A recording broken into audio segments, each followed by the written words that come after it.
The containment vault lay beneath a dead continent, buried so deeply that even the planet's mantle shields had been rerouted to hide it. Above, the world was quiet, no cities, no satellites, no reason for anyone to look too closely. Humanity preferred it that way. The galaxy had learned that when humans hid something, it was never out of fear. It was out of courtesy. The chains were older than the war that necessitated them, layered with technology stolen, invented, and refined through extinction-level trial and error. They glowed faintly, not with power but with denial, each link a refusal of possibility. At their center knelt the alien. Even bound, it was enormous, its frame folding in on itself like a collapsed star given flesh. Its skin shimmered with patterns that suggested thought rather than biology, and its many eyes remained open, unblinking, tracking every movement in the chamber. It had destroyed 7 civilizations before humanity learned its name. After humanity learned it, the alien learned something new: defeat. The father stood on the observation platform, hands clasped behind his back, posture rigid, without strain.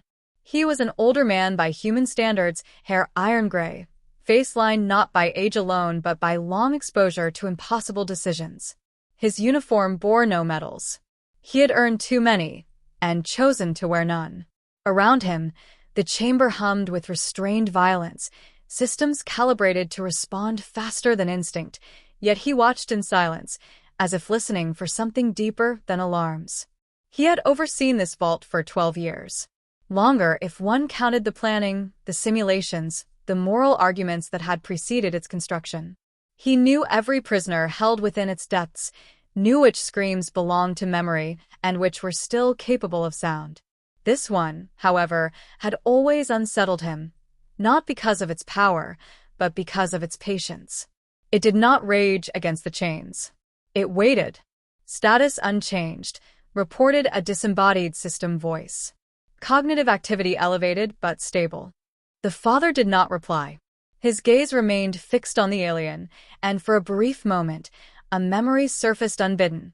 A burning orbital ring, a refugee fleet cut apart mid-jump, a species' last transmission dissolving into static. He had been younger then, convinced that survival justified anything. He was older now, convinced that understanding justified more. Footsteps approached from behind. Measured, synchronized, identical. He did not turn as the daughters entered the platform. They were male in form, indistinguishable from one another, their features refined to neutrality. No unnecessary expression, no wasted motion. Their eyes were not augmented. They did not need to be. What they saw was processed elsewhere, in architectures grown from both code and cognition. To most humans, they were weapons. To the father, they were mirrors, reflecting threats humanity could not afford to miss. They halted at the railing in perfect unison, their attention sweeping the chamber below. Beyond the chained alien, dozens of containment fields extended into the darkness, each holding something that had once believed itself eternal. The daughters did not react to them. Their focus narrowed, sharpened. The alien noticed. For the first time since its capture, it shifted. The chains tightened automatically, responding to micro-movements measured in intentions rather than muscle. A low sound reverberated through the chamber, not a roar, but something closer to amusement. The father felt it before he understood it, a tightening in his chest, a subtle wrongness. He had seen the daughters evaluate threats before. They analyzed, calculated, dismissed. They never hesitated. They never synchronized unless certainty demanded it. Slowly, deliberately, all of them raised an arm. They pointed at the chained alien. "That one," they said, their voices overlapping so perfectly they sounded like a single speaker. The words echoed far longer than they should have. The father froze. Not because the alien was dangerous. Every being in this vault was dangerous, but because of what the selection implied. The daughters were not programmed to choose based on power, history, or hostility. They chose based on inevitability, on futures that collapsed into extinction if left unaltered. The alien's many eyes widened, and then, impossibly, it smiled. Not with relief. Not with triumph. With recognition. I wondered, it said, its voice threading through the chamber's dampeners like a blade through silk. How long before you ask the right question? The father found his voice with effort. They didn't ask, he replied. They identified. The alien inclined its head as much as the chains allowed. Then your children are wiser than you. A ripple of unease spread through the systems, subtle enough that only the father noticed the delay in a status update, the fractional desynchronization in the vault's hum. He raised a hand, and the daughters lowered their arms instantly, returning to stillness, their task complete. He looked down at the being humanity had once labeled a god, now bound and waiting, and understood that containment had never been the end of the story. It had only been the pause before something far worse demanded to be understood. The alien's smile lingered as the lights dimmed to containment red. Now, it said softly, you may listen. The father ordered the chamber sealed to observational silence, muting every non-essential system. The vault obeyed, but the alien did not stop watching him. It never did. Silence, he had learned, unsettled creatures accustomed to worship and fear more than interrogation ever could. You said they were wise, the father said at last, his voice controlled, measured. Explain. The alien's eyes shifted, each focusing on a different aspect of the platform above, as if mapping the limits of human perspective. Your kind believes wisdom is born of restraint, it replied. You bind what you cannot yet comprehend. You catalog. You wait. That patience is why you still exist. That is not an answer. No, the alien agreed. It is context. The father gestured subtly, and one of the daughters stepped forward half a pace. His presence altered the air, not through threat, but through certainty. The alien noticed immediately. You built them well, it said. They are not afraid of me. They are not afraid of anything, the father replied. Fear compromises clarity. The alien let out a sound that might once have been laughter. And yet fear built this vault. Fear forged those chains. Do not insult yourselves by pretending otherwise. The father did not deny it. Fear had been present at the beginning. Fear of annihilation. Fear of helplessness. But fear had not been allowed to remain. Humanity had learned, painfully, that fear was a poor architect. Understanding endured longer. You were chosen, he said, returning to the point. Not as a threat, but as a variable. Why?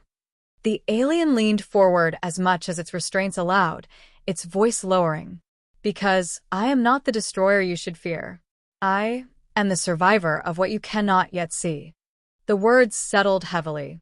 The father felt the weight of them not as drama, but as calculation. He had heard similar claims before from lesser beings desperate to bargain for relevance. This felt different. This felt precise. You consumed stars, he said. Erased entire species. Yes, the alien answered without shame. And in doing so, I learned the limits of power. I learned that destruction is loud, obvious, and ultimately inefficient. The daughters remained motionless, but their internal processes accelerated, unseen. The father sensed it through the subtle delay in the chamber's response, the way the vault adjusted as if anticipating something that had not yet occurred. Tell me, the father said, why a being capable of such devastation allowed itself to be captured. The alien's gaze sharpened. Because running no longer worked. For the first time, it sounded afraid. There is a force, it continued, that does not conquer. It does not kill. It removes. Civilizations vanish not in fire, but in absence. Records decay. Memories fail. Entire histories collapse inward until nothing remains but unanswered questions. The father's jaw tightened. He had seen ruins like that, worlds abandoned without battle, without cause. Humanity had catalogued them as anomalies, statistical noise in a violent galaxy. He felt, now, the slow chill of recognition. You think this force is coming for us, he said. It already knows you, the alien replied. Your expansion, your interference, your habit of surviving where others do not, it has noticed. One of the daughters spoke, his voice flat, informational. Probability matrices indicate non-zero correlation between described phenomenon and recorded extinction events. The father did not look at him. His eyes remained on the alien. And you believe we cannot stop it? I believe, the alien said carefully, that you are the first species arrogant enough to try. That earned a faint, humorless smile from the father. Arrogance is believing the universe owes you meaning. We learned early that it does not. Yet you persist, the alien said. You study gods. You imprison them. You refuse to accept mystery as an answer. That is why your constructs chose me. The father exhaled slowly. The daughters had not pointed because the alien was the greatest danger, but because it was the greatest witness. A living record of failure on a scale humanity had not yet experienced. You survived by destroying others, he said. Why should I trust anything you say? Because I am still here, the alien answered. And because I am afraid of something more than you. The admission hung in the air, heavy with implication. Fear from a being that had once demanded worship was not a bargaining chip. It was a warning.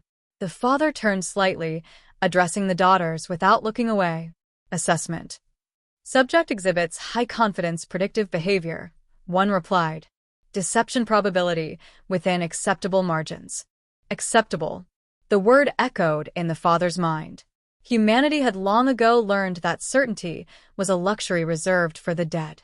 He faced the alien fully now. If we listen, he said, you will speak truth. Not because we offer freedom, but because lies will be useless. The alien inclined its head again. That is why I waited for you. Any species willing to chain a god rather than kill it is a species that understands leverage. The father felt the vault system settle, recalibrating around a new assumption. Somewhere deep within the facility, predictive engines rewrote futures they had never considered before. Then you will speak, he said. And we will decide what you are worth. The alien smile returned, thinner this time, edged with something like relief. Be careful, it said softly. Once you understand what is coming, you will never be able to unsee it. The father turned away from the chamber, already issuing commands, already preparing for contingencies that did not yet have names. Behind him, the chained alien watched in silence, knowing that the most dangerous part of captivity was finally over. The alien spoke without embellishment, as if ornamentation itself might invite erasure.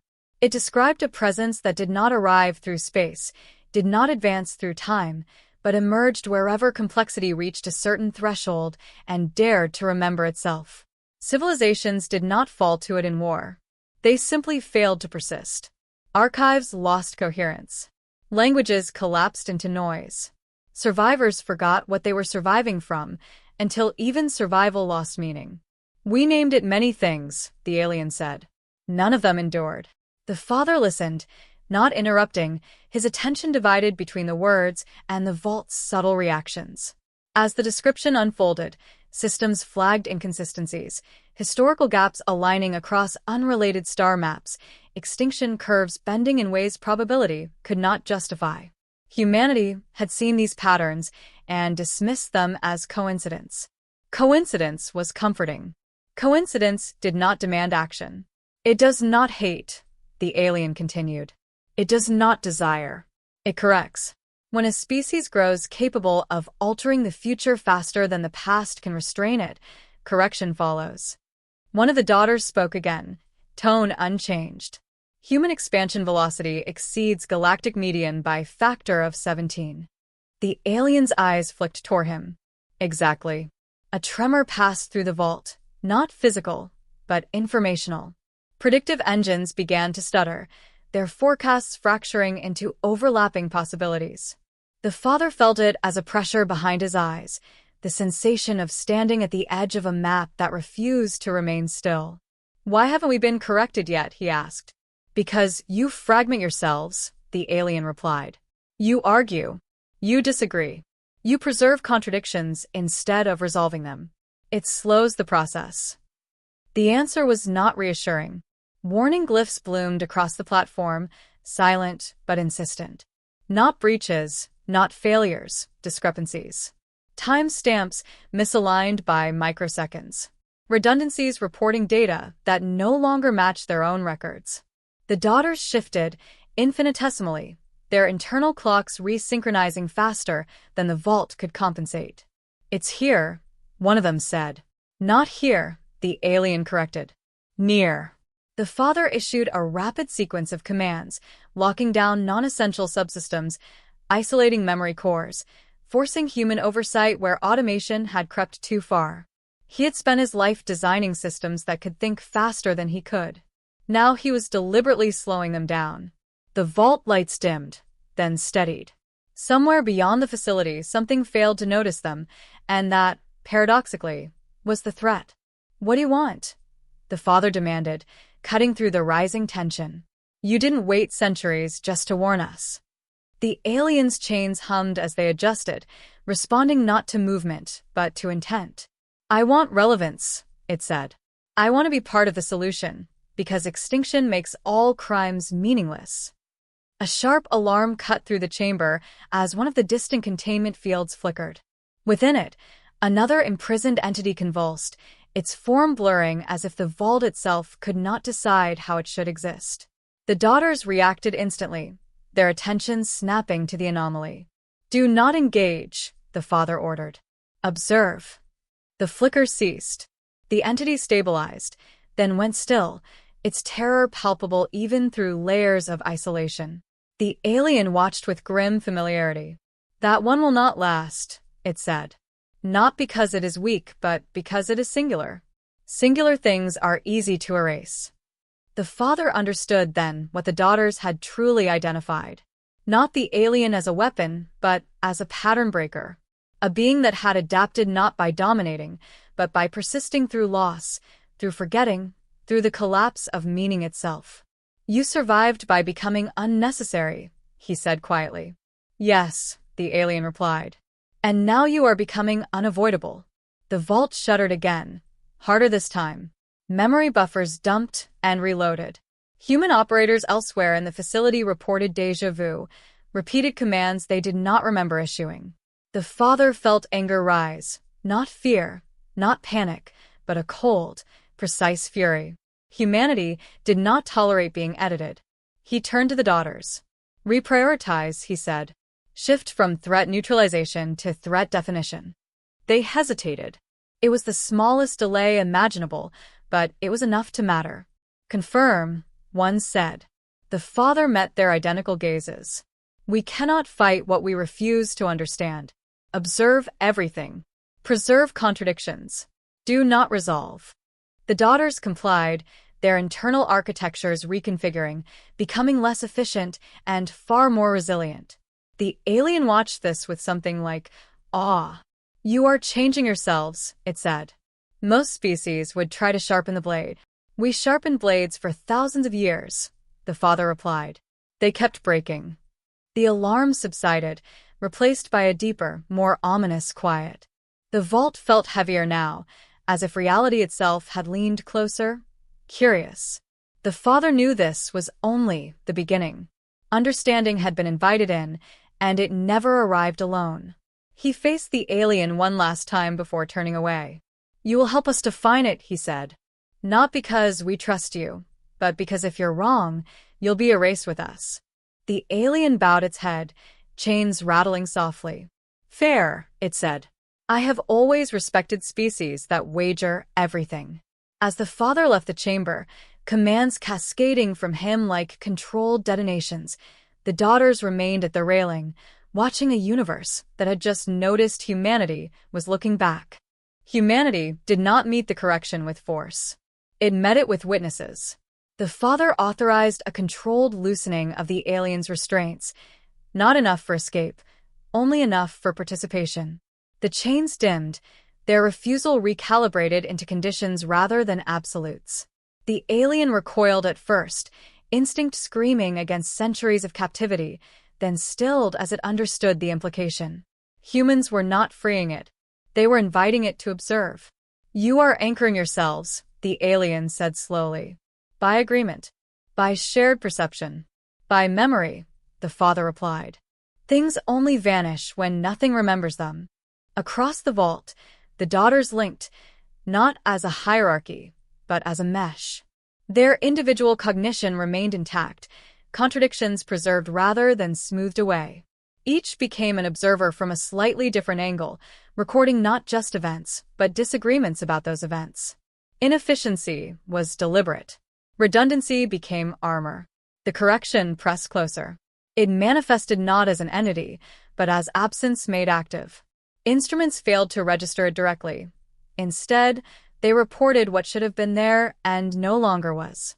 A fraction of the vault's far walls ceased to have a past. Not destroyed, unwritten. The father felt the sensation ripple through the facility, like a held breath. Now, the alien whispered, awe and terror threading its voice. Now you see it. I see a rule, the father said. And rules can be exploited. Human systems began to feed the anomaly what it resisted most, persistence without resolution. Conflicting data sets were broadcast into the void, where meaning tried to collapse. The daughters narrated observations aloud, their voices overlapping, disagreeing, reinforcing memory through friction. The correction hesitated, not because it was threatened, but because it could not simplify.